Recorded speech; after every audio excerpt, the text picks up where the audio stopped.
Hi friends, என்னோட name Kiran. நான் ஸ்ரீபெரும்புதூர்லேருந்து வரேன். ஸோ நான் ரேட்னஸ்க்கு மொபைல் சர்வீஸ்க்கு வந்தேன். அதோட எக்ஸ்பீரியன்ஸை ஷேர் பண்ணுறோம். ஸோ இந்த ரேட்னஸில் வந்து நாங்கள் 731 பேட்ச் என்னோட சேர்த்து மொத்தம் ஒரு 10 பேர் வந்தோம். நாங்கள் இந்த பேட்சில் நாங்கள் இதோட 731 பேட்ச் பசங்க. ஸோ இந்த மொபைல் சர்வீஸ் ஜேர்னின்றது எங்களுக்கு ஒரு மொபைல் சர்வீஸ்ன்னு மட்டும் இல்லாமல் ஒரு பிஸ்னஸை எப்படி பண்ணணும், அதை எப்படி எடுத்துகிட்டு போகணும், ஒரு பிஸ்னஸை அடுத்த ஸ்டேஜுக்கு எப்படி கொண்டு போகணும், அதை எப்படி ஹேண்ட்லிங் பண்ணணுன்ற மெத்தட்ஸை ஃபுல்லாகவே எங்களுக்கு நல்ல எக்ஸ்பீரியன்ஸாக இருந்தது.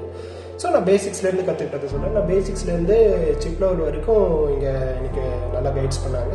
ஸோ அது மட்டும் இல்லாமல் பிஎம்ஐசி எப்படி ஐடென்டிஃபை பண்ணுறது, மைக்ரோ ஜம்பர் எப்படி பண்ணணும், டபுள் டக்கர் ஐசி எப்படி ஐடென்டிஃபை பண்ணணும், அந்த ஐசி ஓசி மிஷின் எப்படி பயன்படுத்துறது, அது மட்டும் இல்லாமல் டோனி ஸ்கீமேட்டிக் மிஷின் கனெக்டிவிட்டியை பயன்படுத்தி எப்படி ஒரு மொபைலில் இருக்க ப்ராப்ளம் ஐடென்டிஃபை பண்ணுறது. ஸோ அது மட்டும் இல்லாமல் இஎம்எம்சி பயிற்சி மூலமாக வந்து நாங்கள் மைக்ரோஸ்கோப் எப்படி ஹேண்டில் பண்ணுறது, ஸோ சிப் லெவலில் இருக்க ப்ராப்ளம்ஸ்க்கு எப்படி சொல்யூஷன் கொடுக்குறது, அந்த ப்ராப்ளம்ஸ் எப்படி ஐடென்டிஃபை பண்ணுறது, அப்படி ஒரு சில விஷயங்களை நாங்கள் நிறைய விஷயங்களை கற்றுக்கிட்டோம். எங்களுக்கு ட்ரைனிங் எடுத்த ஒவ்வொரு ஃபேக்கல்ட்டியும் ஒரு டீச்சர்ஸும் வந்து தனித்தனியாக வாட்ச் பண்ண ஆரம்பித்தாங்க. ஸோ மொத்தமாக எல்லாருக்கும் ஒரு கிளாஸாக எடுக்காமல் ஒவ்வொருத்தரோட டேலண்ட்டுக்கு ஏற்ற மாதிரி அவங்கள பூஸ்டப் பண்ணாங்க. ஸோ ஒருத்தருக்கு லோவாக இருக்கும், ஒருத்தருக்கு அதிகமாக இருக்கும். ஸோ அப்போ அவங்களோட டேலண்ட்டுக்கு ஏற்ற மாதிரி அவங்களுக்கு எப்படி கோஆர்டினேட் பண்ணணுமோ அப்படி கோஆர்டினேட் பண்ணி அவங்கவுங்களுக்கு தேவையான விஷயங்களை வந்து புரிகிற வகையில் சொல்லிக் கொடுத்தாங்க. அது மட்டும் இல்லாமல் ஒரு கஸ்டமர் எப்படி கடைக்கு வர வைக்கணும், ஸோ கூகுள் பிஸ்னஸ்ஸு, இன்ஸ்டாகிராமு இதெல்லாம் வந்து நம்ம எப்படி போஸ்ட் பண்ணலாம் நம்ம ஷாப்ஸோட இதுங்க. ஸோ கடையை வந்து கம்பெனி மாதிரி எப்படி யோசிக்கணும், இப்போ நான் கடை வச்சுருக்கேன், அடுத்த லெவலுக்கு நான் எப்படி போகணும், ஒரு பிஸ்னஸ் மேனாக ஒரு சாதாரண ஒரு ஷாப் ஓனராக மட்டும் இல்லாமல் அடுத்த ஸ்டேஜுக்கு நான் எப்படி போகணும், ஸோ ஒரு நாளைக்கு எவ்வளோ ஏர்னிங்ஸ் பண்ணணும், அந்த ஏர்னிங்ஸ்க்கான என்ன ட்ரிக்ஸு, ஸோ அதை கற்றுக்கிட்டேன்.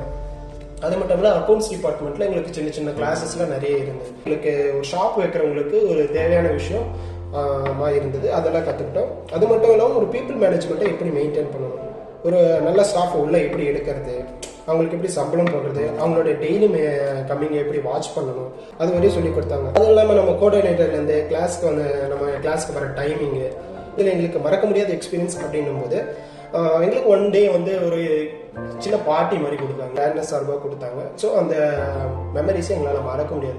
ரேட்னஸ் அப்படின்றது எங்களை ஒரு ஃபேமிலியாக க்ரியேட் பண்ணி, ஸோ இது நார்மல் வந்து இது ஒரு ட்ரைனிங் இன்ஸ்டியூட் கிடையாது, இட்ஸ் அ ஃபேமிலி அப்படின்ற மாதிரி எங்களுக்கு ஒரு ஃபீலை கொடுத்தது. கேஸ் ஸ்டடி அப்படின்ற ஒரு விஷயத்தை கையில் கொடுத்தாங்க. அது எங்களுக்கு ரொம்ப யூஸ்ஃபுல்லாக இருந்தது. பிகாஸ் இது வரைக்கும் எத்தனை சர்வீஸை இப்படி பண்ணியிருக்காங்க, ஸோ இதை ஹேண்ட்லிங் பண்ணவங்க என்ன மெத்தடை யூஸ் பண்ணியிருக்காங்க, ஸோ அவங்க அக்கௌண்ட்ஸை எப்படி யூஸ் பண்ணியிருக்காங்க, ஒரு மொபைலை எப்படி எடுத்தாங்க, அதை எப்படி சர்வீஸ் பண்ணி அது எப்படி இது பண்ணுறாங்க, அந்த ப்ராப்ளம்க்கு சொல்யூஷன் கொடுத்தாங்கன்றது அது எங்களுக்கு இன்னும் அதிகமான நாங்கள் நார்மல் ஒரு மொபைல் சர்வீஸ் மட்டும் இல்லாமல் அது இன்னும் அடுத்த லெவலுக்கு எப்படி எடுத்துகிட்டு போகலாம், ஸோ நம்மளால் சொல்யூஷன் கொடுக்க முடியாத அளவுக்கு என்னென்ன ப்ராப்ளம் இருக்குது அது எல்லாமே A to Z அது கவராக இருந்தது. எங்களுக்கு ரொம்ப ஸ்பெஷலாக இருந்தது. அது மட்டும் இல்லாமல் இந்த 25 டேஸ்க்கும் எங்களுக்கு அக்கமடேஷன் ப்ரொவைட் பண்ணியிருந்தாங்க. ஸோ அக்கமடேஷன் வைஸ் எந்த இஷ்யூஸுமே கிடையாது. அதுவும் இல்லாமல் ஃபுட் வைஸ் வந்து எல்லாமே குவாலிட்டியாக இருந்தது. ஸோ ஃபஸ்ட்டு ஸ்டார்டிங்கில் வந்து நாங்கள் பேசிக்கில் ஆரம்பிக்கும் போது கொஞ்சம் ஸ்லோவாக போன மாதிரி இருந்தது. நெக்ஸ்ட்டு நாங்கள் மைக்ரோஸ்கோப்பில் கண்ணை வச்சோம். அந்த அடுத்த ஒரு 15 நாள் எப்படி போச்சுன்னு எங்களுக்கும் தெரியல. ஸோ இப்போ நாங்கள் ஒரு பிஸ்னஸ் மேனாக சேஞ்ச் ஆகிருக்குன்றது எங்களுக்குள்ள ஒரு ஃபீலை க்ரியேட் பண்ணுது. செக்யூரிட்டி அண்ணன்லேருந்து ஒரு எல்லாருமே வந்து நல்லா சப்போர்ட் பண்ணாங்க. என்னோட டீம் சார்பாக மறுபடியும் ஒரு மனமார்ந்த நன்றிகளை தெரிவித்துக் கொள்கிறேன்.